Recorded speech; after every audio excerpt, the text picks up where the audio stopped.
বন্দে পুরুষোত্তম, বন্দে পুরুষোত্তম। পরম প্রেমময় দয়াল শ্রী ঠাকুর অনুকূল চন্দ্র চরণ কমলে আমার কোটি কোটি প্রণাম জানাই। পরম অধ্যায় লক্ষ্মী স্বরূপিণী শ্রী শ্রী বড়মার চরণ কমলে আমার কোটি কোটি প্রণাম জানাই। পরম পূজ্যপাদ শ্রী শ্রী বদ্দার চরণ কমলে আমার কোটি কোটি প্রণাম জানাই। আচার্যদেব শ্রী শ্রী দাদার চরণ কমলে আমার কোটি কোটি প্রণাম জানাই। ঠাকুরবাড়ির সকলের চরণে আমার শত কোটি প্রণাম জানাই। আমরা দেখি আজ যে বিভিন্ন ওয়েবসাইটের মাধ্যমে এবং জ্ঞানী গুণী বিদ্বান সকলে যে ঠাকুর ভাবধারা বা যে দিব্য জীবন সম্বন্ধে আলোচনা আলোকপাত করছেন, তো সেটাই আমি পড়ে খুবই উৎসাহ উদ্দীপনা পেয়ে আপনাদের সেটাই বলার চেষ্টা করছি। যদি ভুল টুল হয় মাফ করে দেবেন, মুখ্য সূক্ষ্ম মানুষ, তেমন জ্ঞান নেই আমার।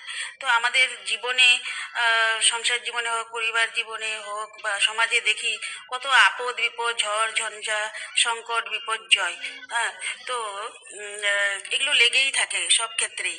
তো আমাদের এই সামাজিক জীবন বা ব্যক্তিগত জীবনের এই কতগুলি অশান্তি, অসামঞ্জস্য লেগে আছে বলে কিন্তু সকলেই চায় শান্তি, আনন্দ, এবং তার জন্য প্রতিনিয়ত যে যার মতো চেষ্টা করেই থাকে। তবুও সাংসারিক জীবন, সামাজিক জীবন সেই অশান্তি লেগেই আছে। এর কারণ সম্পর্কে শ্রী ঠাকুরের কাছে প্রশ্ন করায় জানতে চাওয়া হয়েছিল, এটা কি পরম পিতার বিধান? তো উত্তরে শ্রী ঠাকুর বলেছিলেন, পরম পিতার বিধান বলতে পারেন, আবার মানুষেরও বিধান বলতে পারেন। মানুষের চলার ভিতর এমন কতগুলি অসম্পূর্ণতা থাকে যার দরুন শান্তি সামঞ্জস্য অভাব ঘটে। আবার যে যত ভালোভাবে চলুক না কেন, সে দেখতে পায় তার বাঁচা বাড়া একক ব্যাপার নয়, তা অন্যের সঙ্গেই জড়ানো। আর এই স্বপরিবেশ বাঁচা বাড়ার জন্য এমন অনেক কিছু প্রয়োজন যা তার আয়ত্তের বাইরে। তো তাই এই অসামঞ্জস্যের সমাধান যাতে হয় সেই বিষয়ে তাকে তৎপর হতে হবে। এটাই হলো প্রাকৃতিক বিধান। এইভাবে মানুষ অনায়ত্তকে আয়ত্ত করে ও তার ভিতর দিয়েই বেড়ে চলে। অভাব ও অপূর্ণতা বোধ যদি না থাকতো, তাহলে মানুষের কোনো উপকার বা উন্নতি হতো কিনা সন্দেহ। তবে অভাব অশান্তির মধ্যে মানুষ চায় শান্তি।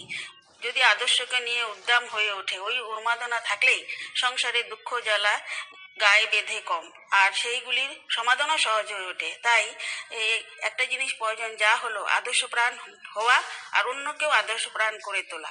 আদর্শ প্রাণ হওয়ার মধ্যে আছে বাঁচা বাড়ার পথে যত রকমের সমস্যা আছে সেইগুলিকে সমাধান করে চলা। তাকেই বলে ধর্ম। তা ব্যক্তিমাত্রের সমর্থনী কল্যাণ উৎস। শ্রী ঠাকুর আমাদের জীবনে সর্বসমস্যা সমাধানের পথ বলে দিয়েছেন। ইষ্টকেন্দ্রিক পথে চলে জীবন সুনিয়ন্ত্রিত হয়ে ওঠে। তিনি আমাদের পরম ইষ্ট।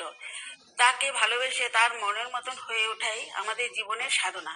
আচার্য পরম পূজ্যপাদ শ্রীদাদা আমাদের সকলকে ইষ্টপথে নিয়েই চলেছেন। এবং ঋত্বিক সর্বর্ণ তিনি বলেন যে, ঠাকুর বলেছেন, করার পাওয়াই জননী, যেমন করবে তেমনি পাবে। আমরা শ্রীকৃষ্ণকেও বলতে, ভগবান শ্রীকৃষ্ণ বলতে শুনেছি যে কর্মফল মানে কর্ম করতেই হবে, ফলের আশা না করে। তো আমরা যেমন করি তেমনি পাই। নিজেকে যেভাবে ইষ্টের ইচ্ছা বা ইষ্টের আদর্শ প্রতিষ্ঠা করার জন্য ব্যবহৃত করে রাখি তেমনি পাই। সেটাই নিয়ম, জাগতিক সত্য, এর বাইরে কিছুই নাই। তো ভগবান শ্রীরাম সীতা উদ্ধারের জন্য, যদিও তিনি ভগবান, কিন্তু তিনিও কর্ম করে গেছেন সীতা উদ্ধারের জন্য। কোনো মিরাকেল নাই, কোনো কায়দা নাই, একটাই কায়দা, নিজে অ্যাপ্লাই করো, লেগে থাকো, করতে হয়, হও, হয়ে ওঠো, নিজেকে গড়ে তোলো, মানুষকেও গড়ে তোলো। সবাই সবাইকে নিয়ে সার্থক হয়ে ঠাকুরের পথেই চলতে হয়। জগৎটা একদিন তবেই সুন্দর হয়ে উঠবে। তাই বর্তমান আচার্যদেব শ্রী দাদার আশীর্বাদ লাভ করে আমরাও ধন্য। ওনার প্রেরণা উৎস নিয়ে তারই ইচ্ছায় নির্দেশে আমরা দুর্বার গতিতে ইষ্টপথে এগিয়ে চলবো। কেননা তিনি বলেছেন 3.5 কোটি দীক্ষার কোটি। তাই দুরন্ত বেগেই তা করতে হবে, তবেই সবাই শান্তি এবং আনন্দ লাভ করতে পারবে। তো তবেই আমরা জয় করতে পারবো। তো এখানে এক আলোচনায় পড়েছিলাম শ্রী ঠাকুরের কথিত কথোপকথন। কুমিল্লা মা বলছিলেন ওনার জীবনের কথা। তো যখন হিমায়তপুর আশ্রমে ঘরগুলো বানানোর কাজ হচ্ছিল, সারা রাত ধরে ঠাকুর জাগা থাকতো, ডে লাইট জ্বালিয়েও কাজ হতো, যে যেমন সুবিধাপত্র গিয়ে সাহায্য করতো। সেখানে কুমিল্লার মাও একদিন রাত্রে সেই খোয়া ভাঙলেন, এবং ওনার স্বামী শ্রদ্ধেয় যোগেশদা অসুস্থ ছিলেন, তাই মানে আশ্রমে ছিলেন। তো রাত বেশি হয়, তখন ঠাকুর বললেন যে তুই ঘরে চলে যা, তোর মানে যোগেশদারও শরীর খারাপ। তো উনি বাড়ি চলে আসলেন। সেই রুমে আসার পরে দেখলেন যে ওনার স্বামী শুয়ে আছে, তো এইদিকে ভাবলেন সকালবেলা উঠে আবার যাবেন। তো সকালে খবর পেলেন যে সারা রাত ঠাকুরের কাঁপিয়ে জ্বরে এসেছিল এবং লুজ মোশন মানে পায়খানাও হয়েছিল। তো এইভাবে উনি ভাবলেন যে ঠাকুরের সাথে দেখা করবেন, কিন্তু ঠাকুরের শরীর খারাপ বলে কেউ ঢুকতে দিচ্ছিল না।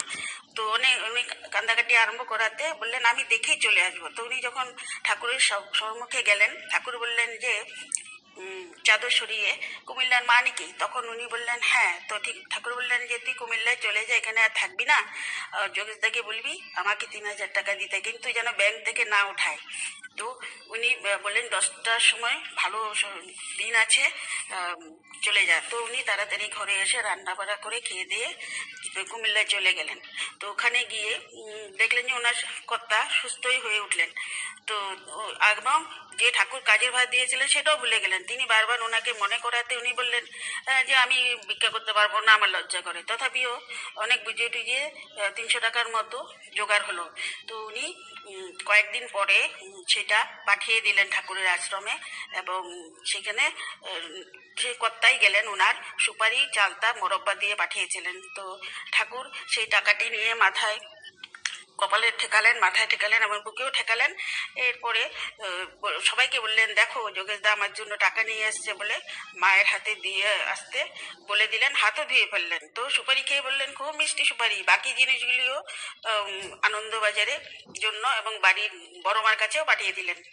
তো এইভাবে আর যখন উৎসব আসলো 30শে ভাদ্র, ওনার বাড়িতে বড় করে উৎসব দিলেন। এদিকে আশ্রম উৎসব হয়েছিল, কিন্তু উনি যেতে পারেন নাই। কথা বললেন যে বাড়িতে বাচ্চাদের দেখতে হবে, কিন্তু ওনার মনে খুব দুঃখ ছিল যেতে না পারার জন্য।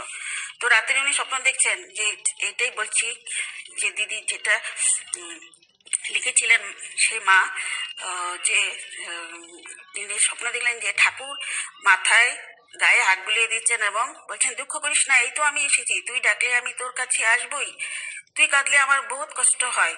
আমি তার হাত দুখানা বুকের মধ্যে চেপে ধরে যে কত শান্তি পেলাম তা বলে বোঝানো যাবে না। যখন স্বপ্ন ভাঙলো তখন রাত ভোর হয়ে গেছে। আমার স্বপ্নের ঘোর কাটতে ইচ্ছাই হয় না, তবুও উঠলাম। সকালে কাজ সেরে রান্নাঘরে গিয়ে রান্না করতে গিয়ে ঠাকুর কথা ভাবছি। হঠাৎ আমার কানটা জাগ্রত হয়ে উঠলো। শ্রী ঠাকুর আমাকে ডাকছেন, কুমিল্লার মা। আমি উত্তর দিলাম আজ্ঞে।